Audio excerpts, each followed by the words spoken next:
We get calls all the time on customers that think their shock is leaking gas pressure. So there's 3 ways a shock can leak pressure. Number 1, and absolutely the most common, 95% of the time, is you're losing the pressure when you screw the gauge on the shock. So if your T-handle's backed all the way off and you screw it on the shock, how are you losing pressure? Well, if you're not sealed up properly, as soon as you start to screw that T-handle in, it lets all the pressure out extremely fast, right? Reason being, our volume is extremely small here, all right? So that's number 1. Make sure you're not losing the pressure when you're putting the gauge on. The easiest way to check that, if you don't even put a gauge on your shock, pressurize it from your nitrogen tank, make sure your regulator's down below 200 PSI, put some nitrogen in the shock, let it sit an hour, 2 hours overnight if you have the time, and then just go back with your finger and depress the Schrader valve. If there's still pressure in there, trust me, the shock's not leaking. Because the volume is so small, it would leak out fairly quick if it truly was leaking in the shock. Number 2, if it is leaking in the shock, this is the most common reason it's leaking. The shock's actually leaking and it's not leaking when you put the gauge on. And that would be that the Schrader valve core has become loose. So you can just take a valve core tool here and simply tighten that up. Right, give it a little tighten.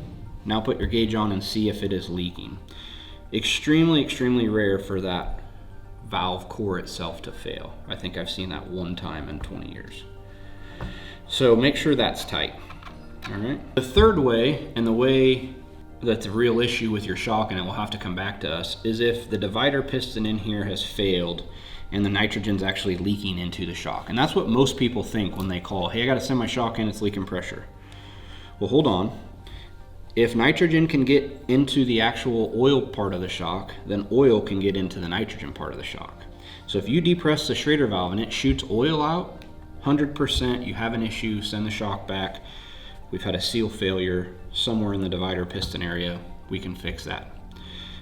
That's not very common at all. Most of the time when you think your shock is leaking, it's the gauge. And that's why I showed you to just screw that on by hand.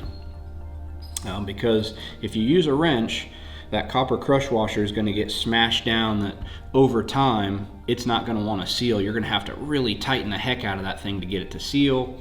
When you back the wrench off, it's going to screw the Schrader valve housing out of the shock body, and that's an issue. So if you just do it by hand, I simply tighten that by hand and then just rotate it with the actual length of the gauge just a little bit, and that will seal up. And you won't have any issues. Setting your gas pressures shouldn't be intimidating to anybody. It's very easy to do. You can set 4 shocks in probably under 5 minutes if you have all your stuff ready. And it's something that you should do every race day. So when you get your car unloaded at the racetrack, as part of your pre-race routine, you should set the pressures in the shock, same as you would the tires of your race car.